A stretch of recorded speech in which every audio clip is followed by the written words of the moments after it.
우리의 구원의 역사를 홀로 이루시고 우리의 소망의 주가 되어주신 우리 아버지 하나님, 그 크시고 풍성한 은혜 안에서도 주님보다는 세상을 더 힐끗거리고 주님의 크신 사랑에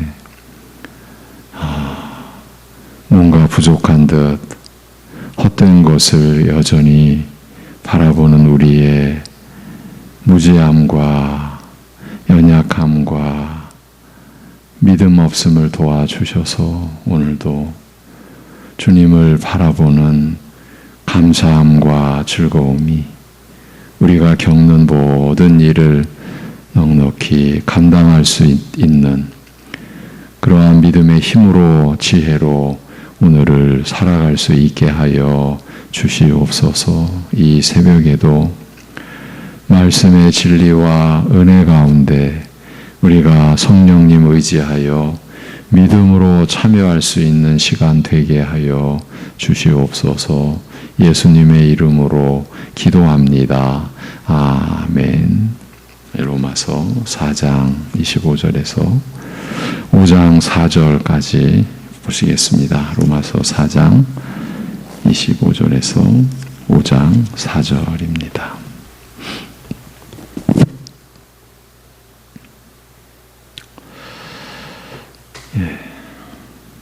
4장 25절에서 로마서 5장 4절 다 같이 예수는 우리가 범죄한 것 때문에 내 줌이 되고 또한 우리를 의롭다 하시기 위하여 살아나셨느니라. 그러므로 우리가 믿음으로 의롭다 하심을 받았으니 우리 주 예수 그리스도로 말미암아 하나님과 화평을 누리자. 또한 그로 말미암아 우리가 믿음으로 서 있는 이 은혜에 들어감을 얻었으며 하나님의 영광을 바라고 즐거워하느니라. 다만 이뿐 아니라 우리가 환난 중에도 즐거워하나니 이는 환난은 인내를, 인내는 연단을, 연단은 소망을 이루는 줄 알미로다. 아멘. 어제 나눈 말씀을 이어가겠습니다. 바울 사도는 지금까지 우리에게 그리스도를 믿음으로 말미암아 의롭다함을 받은 결과로서 우리의 구원을 확신할 수 있는 세 가지 근거에 대하여 밝혀 주었습니다. 하나님과의 화평, 은혜의 들어감, 하나님의 영광을 바라고 즐거워함입니다. 그 뒤에 사도는 그뿐 아니라는 말로 이제까지 말한 것으로 끝내는 것이 아니라 할 말이 계속해서 더 있다는 것을 표했습니다. 우리가 구원받았으며 우리가 하나님의 자녀들이며 우리를 기다리는 그 영광을 받기로 되어 있다는 사실을 증명해 주는 또 다른 강력한 증거가 있다는 말입니다. 그것은 놀랍게도 우리가 환난 가운데서도 즐거워한다는 것입니다. 우리 믿는 자들에게 환난은 이러한 용도가 있다라고 하는 말씀이니 사실 이게 얼마나 놀라운 내용입니까? 방금 앞에서 우리가 구원받았으며 우리가 하나님의 자녀들이며 우리를 기다리는 그 영광을 받기로 되어 있다는 사실을 증명해 주는 또 하나의 강력한 증거가 있다라고 하면서 그것이 다른 것도 아닌 환난이, 고난이 바로 그 증거를 드러내 준다고 하는 것 아닙니까? 그래서 우리가 환난 중에서도 즐거워한다. 그 즐거움을 뛰어넘어 자랑한다고까지 하는 것 아니겠습니까? 야고보서에서도요. 내 형제들아, 너희가 여러 가지 시험을, 이 시험은 환난이죠, 고난이죠. 여러 가지 시험을 당하거든 온전히 기쁘게 여기라고 말씀하고 있습니다. 이렇게 하나님 나라에 속하여 살아가는 사람들은 어려움과 환난에 대처하는 방식이나 마음가짐에서도 구별되는 것입니다. 이 세상과 구별이 되는 거죠. 그러면 신자들이 어떻게 환난 중에서 기뻐할 수 있습니까? 이제 이 부분이 이 본문 말씀의 이 3, 4절의 요지죠. 어떻게 우리가 그럴 수 있습니까? 사도는 그것이 신자들이 무언가를 아는 지식으로부터 비롯된다라고 말합니다. 이루는 줄을 알미로라고 말씀하신 대로입니다. 다시 말하면 그리스도인들은 환난과 관련된 사실에 대하여 뭔가를 알고 있기 때문에 환난 중에도 즐거워한다라고 하는 것입니다. 그러니까 우리가 신자로서 살아갈 때에 이러한 그 말씀의 지식을 우리가 이제 얻어가면서 이제 살아간다라는 거죠. 그래서 알게 되었다. 무엇을 안다라는 것입니까? 환난은 인내는 연단은 소망을 이루는 줄을 안다는 것이에요. 신자들이 그것을 알고 있기 때문에 환난 중에서도 즐거워한다라는 것이죠. 이처럼 우리의 신앙은 성경 말씀에 대한 바른 지식을 그 내용으로 하고 있습니다. 이게 절대적인 기준인 거죠. 오직 성경 말씀에 대한 바른 지식인 거예요. 성경을 근거로 해서 하나님을 아는 바른 지식을 갖지 않고서는 참된 신앙을 지닐 수 없죠. 이 참된 신앙을 지니게 해주는 하나님을 아는 바른 지식을 갖도록 하나님께서 우리에게 선물해 주신 것, 배려해 주신 것, 그것이 바로 성경이죠. 이 세상에서 단 한 권의 책, 성경을 통해서 우리는 하나님을 아는 바른 지식을 갖게 되는 거죠. 그러므로 참된 신앙에 이르게 되는 거고요. 신자가 환난에 대처하는 방식도 고난에 대한 하나님 말씀을 얼마나 바로 또 깊이 아느냐에 달려 있습니다. 오늘 본문이 그 점을 명백하게 밝혀줍니다. 먼저 환난이 인내를 이룬다고 합니다. 환난이 인내를 산출해낸다라는 것이에요. 어떻게 그럴 수 있습니까? 그것은 주님께서 말씀하신 것과 사도들이 신자들의 삶에 대하여 공고한 것이 사실임을 믿기 때문인 거죠. 구원받은 신자들은 이와 같은 말씀을 듣고 그대로 믿습니다. 믿음을 갖는 거죠.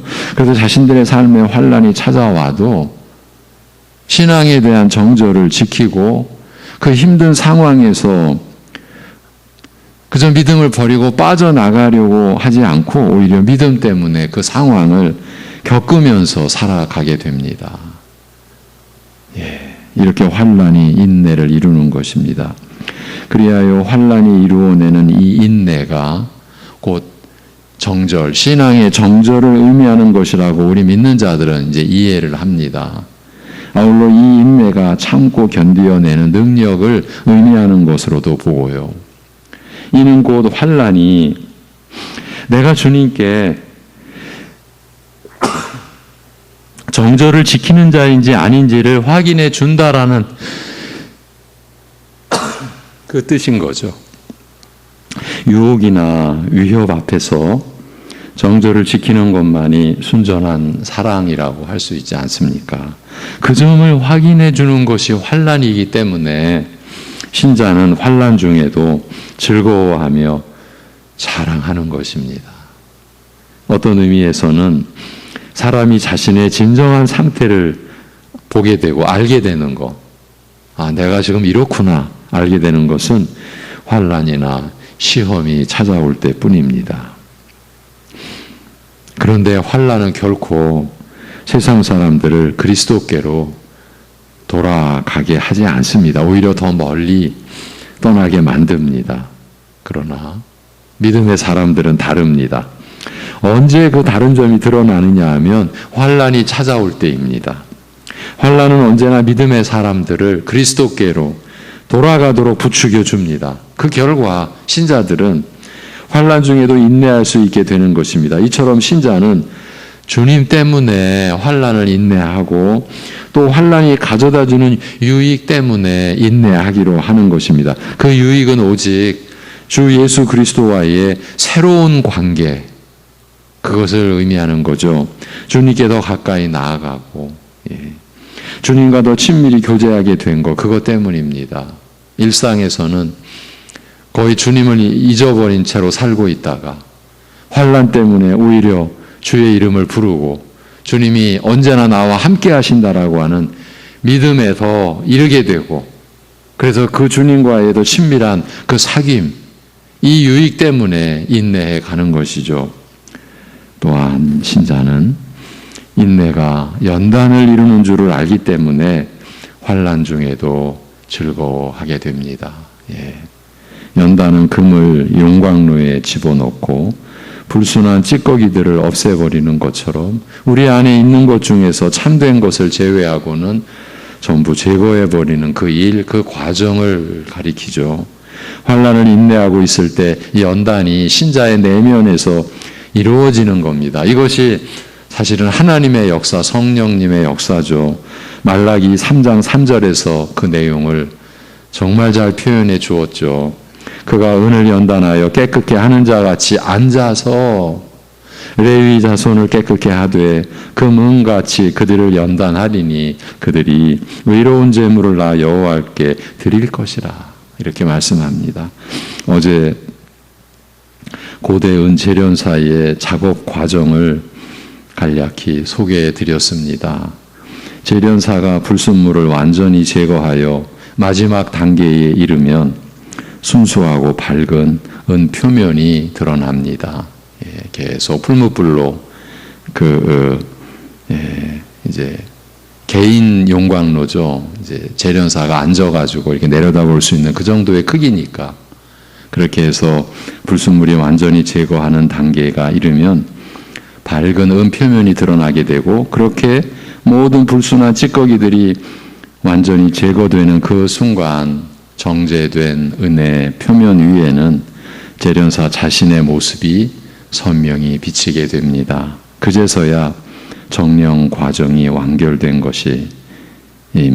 재련사가 도가니 곁에 와서 앉아 있다는 말의 의미는 바로 그것입니다. 곧 예수님께서는 우리에게서 예수님 자신의 형상을 떠올리기까지 우리 옆에 앉으셔서 우리를 죄로부터 정죄시키는 재련 작업을 하고 계신다는 것입니다. 예수님은 성도 한 사람 한 사람의 생애 속에서 자신의 모습을 반영시키기 위해 은을 재련하듯 우리를 날마다 정화시키고 계십니다. 그래서 우리가 날마다 거룩해져가는 삶을 경험하게 되는 거죠. 우리가 히브리서를 통해서 보았죠. 이미 그리스도로 인해서 우리는 거룩해졌습니다.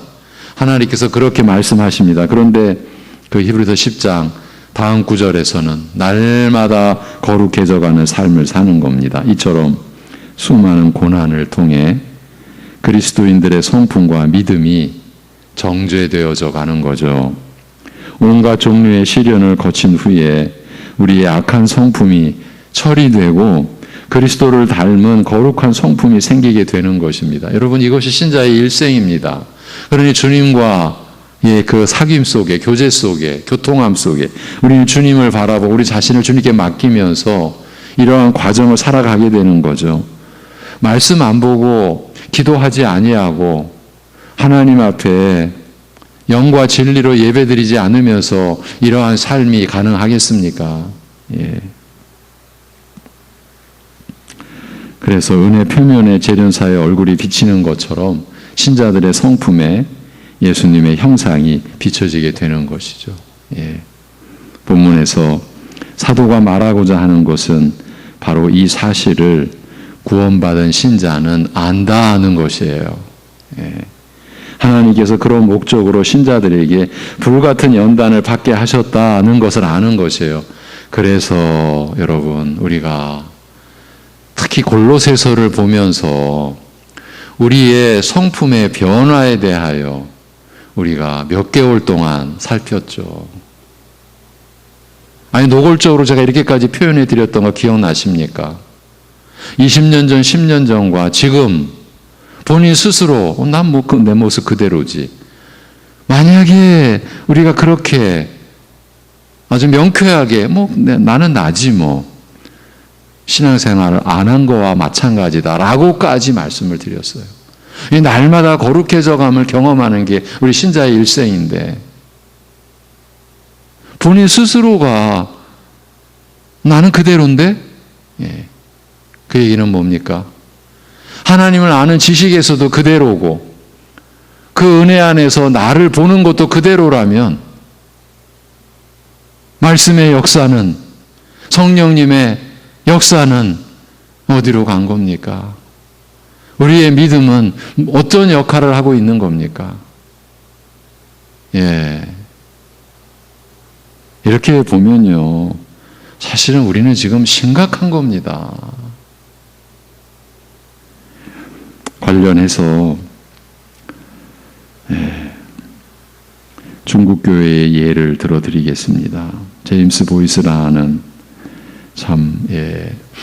이 시대의 성경을 지켜내시고 이 종교개혁 이후에 그 신앙의 그 정통성을 지켜내는데 크게 하나님께 쓰임받는 목사님으로 알고 있습니다. 제임스 이 보이스 목사님이 심우하는 교회에서 파송된 선교사 한 분이 중국 교회사를 연구했는데 중국 공산당이 시작될 때 약 84만 명 정도였던 중국 내 기독교인들이 40년 동안 아주 심한 핍박과 고난을 받은 후 다시 어느 정도 개방되었을 때 성도의 수가 대략 5천만 명 이상이 되었다는 것입니다. 물론 이것도 30여 년 전 이야기입니다. 지금은 또 상황이 다르죠. 그 선교사는 연구 논문에서 다른 때보다 훨씬 어려운 때에 중국 교회가 많은 신도들로 급성장한 것은 다름 아닌 고난 때문이었다고 진술했습니다. 그 선교사는 논문에 중국 교회를 연구하기 위하여 홍콩에 온 한 미국 학생에 대한 이야기를 인용을 했습니다. 그 학생이 미국을 떠나기 전에 한 친구가 그 학생에게 이렇게 물었답니다. 하나님이 중국 교회를 그토록 사랑하신다면 왜 그 중국 교회에 그토록 큰 고난을 허용하실까? 이 학생은 처음에 그 질문을 받았을 때 자신은 해답을 몰랐다고, 어떻게든 답을 해줄 수 없었다고 고백했습니다. 그러나 중국을 여행하면서 수많은 중국 그리스도인들을 두루두루 뜻있게 만난 후에 이 학생은 다음과 같은 한 가지 해답을 발견하게 됩니다. 그래서 논문을 쓰고 있던 이 선교사에게 와서 말했다고 합니다. 그 선교사 이름이 이 조나단 차오였는데, 이 차오 씨, 저는 미국으로 돌아가 친구에게 이렇게 질문하려 합니다. 그러니까 자기에게 하나님이 중국 교회를 그토록 사랑하신다면 왜 그 중국 교회에 그토록 가혹한 고난을 허용하실까? 그렇게 질문했고 자기는 답을 못했던 바로 그 친구에게 돌아가 이렇게 질문하려 합니다. 하나님이 미국 교회를 그토록 사랑하신다면 왜 중국 교회와 같이 우리에게도 고난을 허락하지 않으셨을까요? 제임스 보이스 목사님은 이 질문을 훌륭한 멋진 질문이라고 얘기하고 있는 거죠. 성경에 따르면 고난은 해로운 것이 아니기 때문이라는 이유에서입니다. 정반대로 고난은 유익한 체험이며 그 고난이 유익한 것은 고난이 전능하신 하나님의 자비로우신 목적을 이루기 때문이라는 이유에서입니다. 왜 미국 교회를 사랑하신다면 왜 중국 교회와 같이 우리에게도 고난을 허락하지 않으실까요? 이렇게 질문을 하겠다라는 거죠. 고난이 닥쳐올 때 참된 그리스도인은 믿음을 통하여 올바르게 대처합니다. 그들은 환난을 당하여 원망, 불평, 불만을 토로하지 않으며 자기가 혹독하게 당한다라고 느끼지 않습니다. 대신에 신자들은 환난 중에도, 심지어 환난 때문에, 환난으로 인해서 즐거워하는 것입니다. 왜 그렇습니까? 이와 같이 환난이 자신에게 가져다주는 유익이 무엇인지 알기 때문입니다. 그것을 알기 때문에 환난을 즐거워합니다. 그래서 야고보서에서 너희가 여러 가지 시험을 당하거든 온전히 기쁘게 여기라. 이는 너희 믿음의 시련이 인내를 만들어내는 줄 너희가 알미라. 여기서도 야고보도 신자들은, 참된 신자들은 안다라는 거죠. 믿음의 시련이 인내를 만들어내는 줄을 알지 않느냐. 여러분, 여기 야고보는요, 온갖 모든 시험을 이렇게 정의하죠. 믿음의 시련이라. 그러니까 믿음을 정죄하고 믿음을 연단하는 그러한 그 시련이라고 아주 이렇게 한마디로 규정을 하죠. 믿음의 시련이라. 우리 신자들이 겪는 모든 환난은. 그래서 인내를 온전히 이루라.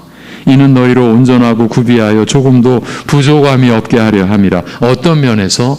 하나님의 사람, 하나님의 자녀라는 면에서 부족함이 없게 하려 함이라. 무엇이 그렇게 만들어준다고요? 환난이.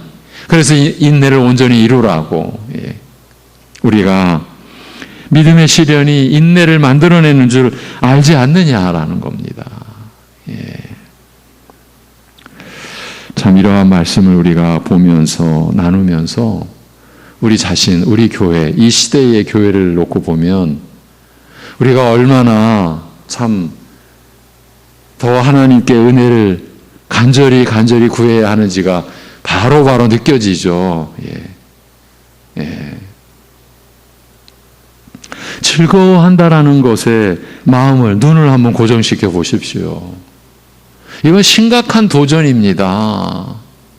이 말씀은 신자는 단지 자기의 신앙을 전혀 의심하지 않거나 버리지 않는 것만으로는 충분치 않다라는 그런 의미를 나타내 주는 건 아닙니까? 또 단순히 철학적인 무슨 태도로 역경들을 견뎌내는 것도 아닙니다. 사람들은 흔히 그렇게 생각합니다. 비록 환난이 온다 할지라도 우리는 여전히 즐거워한다. 그럼에도 불구하고 자랑한다. 그렇게 이해합니다. 물론 그거를 포함하기는 하는데, 그러나 오늘 본문은 그 이상을 뜻하고 있는 거예요. 즐거워한다, 이 자랑한다라고 말씀하지 않습니까? 그리스도인의 반응은 시험을 참아내는 것만으로 그치는 것이 아니고, 그것에도 불구하고 행복한 것, 그 정도, 시험 가운데서라도 난 행복하다, 그게 아니고 그것 때문에, 그 사실로 인해서 즐거워한다, 자랑한다라고 하기까지 즐거워한다. 그것 때문에, 신자는 이 환난 때문에, 환난을 당해서 기쁘고 즐거워한다라는 거예요. 왜 그렇습니까? 다시 한번 확인해 드리지만 뭔가를 알기 때문이라는 거예요. 환난은 인내를, 인내는 연단을, 연단은 소망을 이루는 줄 알기 때문이라. 이 소망을 이루는 줄을 아는 이 부분은 이제 내일의 내용이 되겠습니다. 신자는 환난을 주신 데 대해 하나님께 감사합니다. 감사를 드리는 거예요. 시편 119편 기자와 같은 심정이 되는 거죠. 고난당한 것이 내게 유익이라. 이로 인하여 내가 주의 율례를 배우게 되었나이다. 이렇게 고백하죠. 시편 119편 유명한 구절이죠. 이와 같은 것이 믿음으로 의롭다함을 얻은 신자가 가지는 네 번째 특징이라고 사도는 말하고 있습니다. 이와 같은 논증을 펼치는 바울 사도의 의도는 그러한 내용으로 참된 구원을 받았는지 알 수 있다는 의미에서 말하고 있습니다. 여러분, 참된 구원을 받은 믿음인지 아닌지, 우리가 신앙적으로 뭔가를 체험하며 살아갈 때에 그 체험이 성령님에 의한 것인지 아니면 거짓 영에 의한 것인지, 이것을 분별해 가는 것은 우리 신자들의 당연한 본분이고 의무입니다. 말씀의 사역자들은 평생 이 주제를 놓고 말씀과 성령님의 인도하심을 구하면서 묵상하고 기도하고 생각하고 고뇌하는 거죠. 조나단 에드워즈 목사님의 신앙 감정론, 바로 그러한 필생의 그 고뇌와 사색의 하나의 그 열매죠. 물론 하나님이 주신 은혜 안에서 그는 그러한 그 엄청난 진술 속에서 참된 그 신앙적 그 하나님의 은혜로 인하여 갖게 되는 우리의 지식과 감정, 그리고 거짓된 지식과 감정에 대하여 우리에게 밝혀줍니다. 우리는요, 어떤 영적 체험을 하면은요, 그리고 그 체험이 자기 자신에게 뭔가 환희 같은 것을 준다라고 했을 때 우리는 거의 자동적으로요, 분별하지 않고 자기가 환희를 느꼈다라고 하는 만큼 이건 성령의 역사라고 단정해버리죠. 조나단 에즈워즈 목사님은. 그게 바로 자기 사랑의 표현이다, 이렇게 규정을 합니다. 얼마든지 거짓될 수 있다. 제가 성도님들과 그런 면에서 얘기를 나누고 또 교회 밖에 나가서 우리 선교사 분들이나 또 우리 선지동산 가족들하고 아주 치밀하게 치열하게 말씀을 가지고 서로 논의하고 주고받으며 대화할 때 그런 내용들이 나옵니다. 자기는 어떠한 체험을 할 때 너무 환희를 느꼈다. 그때 저는 긴장을 하는 거죠. 그 자리에서 바로 틀렸습니다라고 할 수는 없잖아요.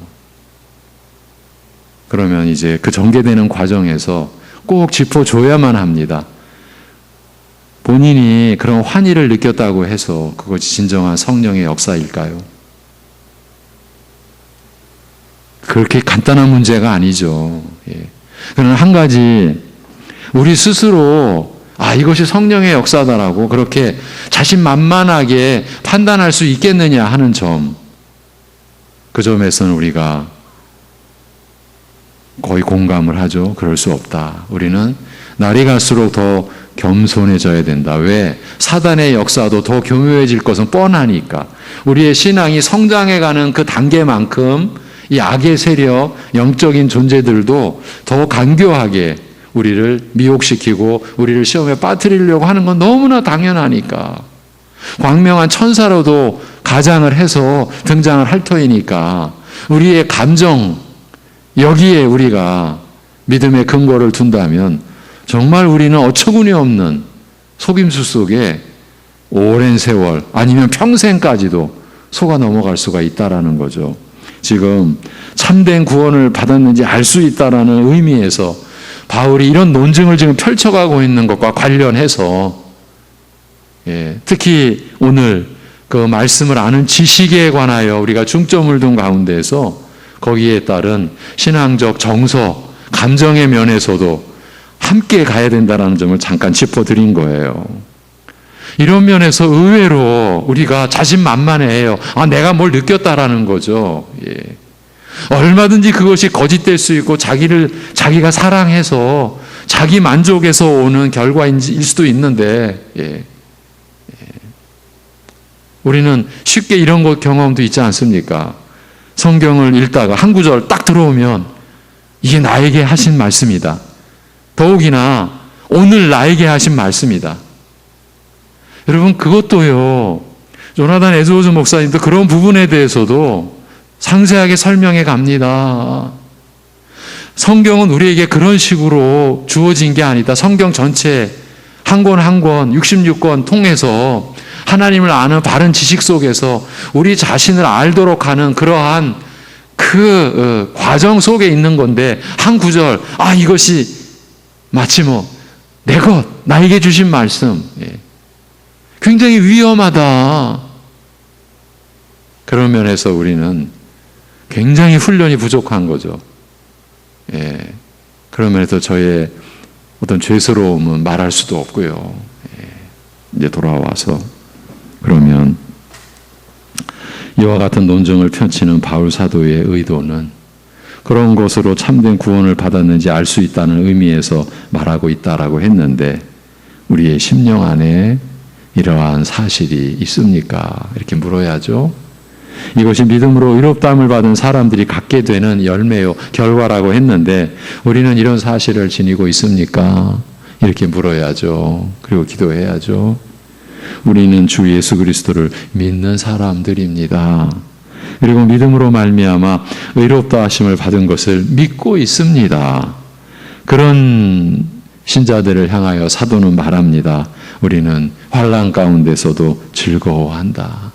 그 환난 때문에, 그 사실로 인해서 즐거워한다라는 거예요. 신자는 이 환난 때문에, 환난을 당해서 기뻐하고 즐거워하는 것이에요. 이것이 모든 그리스도인에게 하나님이 허락하신 은혜 중에 하나입니다. 우리의 구원의 확신은 이런 말씀이 의미하는 바를 우리 안에서 발견할 때 가질 수 있는 것, 바로 이 점을 말해주고 있는 거예요. 다시 한번 확인해 드리면서 오늘 말씀을 맺겠습니다. 환난 중에서도 우리가 이렇게 살 수 있는 것은 오직 예수는 우리가 범죄한 것 때문에 내 주미 되시고 또한 우리를 의롭다 하시기 위하여 살아나셨다는 이 말씀 때문입니다. 이 말씀을 이루신 주님 때문입니다. 그 말씀이 우리 안에서 이루어져서 우리가 하나님과의 화평을 누리고 은혜의 들어감과 하나님과의 영광을 바라고 즐거워함을 누리는 삶을 살 수 있게 되었기 때문에, 이뿐 아니라 환난 중에서도 그 환난 때문에 단순히 즐거워하는 그런 수준이 아니라 자랑하는 데까지도 나갈 수 있는 그런 삶을, 이 세상은 감당을 못하는 거죠. 결국 이렇게 되면 그런 삶을 사는 것이다, 이렇게 말씀을 합니다. 기도하기 전에 새벽 예배 가족들에게 기도 요청을 드립니다. 아시는 대로 김한수 장로님이 이제 결국 다시 이제 재입원을 하셨습니다. 아직은 집중치료실에 계신데, 그러니까 주일 오후 4시 이후, 4, 5시 이후부터 지금 무의식 속에 계십니다. 머리에 그 MRI, 심장, 뇌파 다 이상이 없다. 그러니까 전의 상황과 다르지 않다라고 하는데 의식이 없으신 가운데 계십니다. 그래서 이제 김종자 권사님도 이제 병원에서 이제 댁으로 와 계시는 거죠. 지금 병원에 계실 의미도 없고 또 만날 수도 없으니까요. 그 전에도 그러셨어요. 지금 4, 5일 이제 다른 이제 면으로 내과적인 이제 측면에서 한 4, 5일 정도 이렇게 검사를 하시게 되는, 이게 지금 무의식 상태에 계신 겁니다. 전에도 뇌경색으로 처음 병원에 가셨을 때도 그때도 며칠 동안 무의식 속에 계셨다고 합니다. 그런 그 상황에 계신 장로님과 그런 그 장로님을 돌보셔야 되는 우리 권사님, 그 가족을 위해서 기도를 부탁을 드립니다. 기도하겠습니다. 하나님 아버지, 환난에 그야말로 하나님의 섭리 안에서의 놀라운 그 용도에 대한 말씀이 이 교회에 주어짐을 우리가 감사히 여기고 성령님의 인도하심 안에서 믿음으로 이와 같은 말씀을 받을 수 있는 교회로 서갈 수 있도록 은혜를 베풀어 주시옵소서. 오직 성령께서 우리의 굳어진 심령 주장하여 주셔서 이와 같은 말씀을 받고 믿음으로 인하여서 우리 각자도 환난 중에서도 즐거워하고 주님 때문에 인내하고 그 인내가 연단을 이루고 소망을 이루는 줄을 알므로 인하여 이 모든 일이 주님 때문에 우리에게 주어지는 유익이요, 무엇보다 그 환난으로 인하여 주님과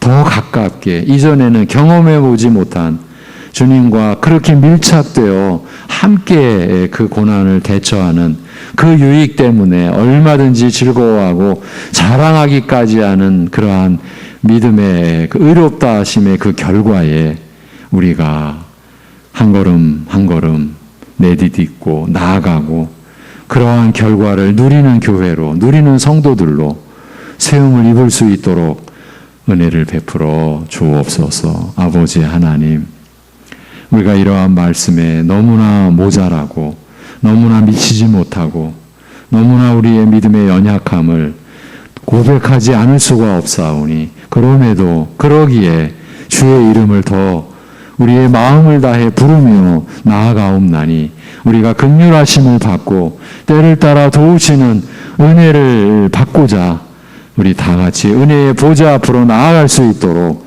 우리 각자의 심령을 인도하여 주시옵소서. 아버지 하나님, 환난의 말씀을 가르침 받는 중에 환난 중에 있는 우리 지체들, 우리 가족들, 우리 이웃들을 우리가 기억합니다. 그 이름들을 주님 앞에 아뢰며 기도하고 있습니다.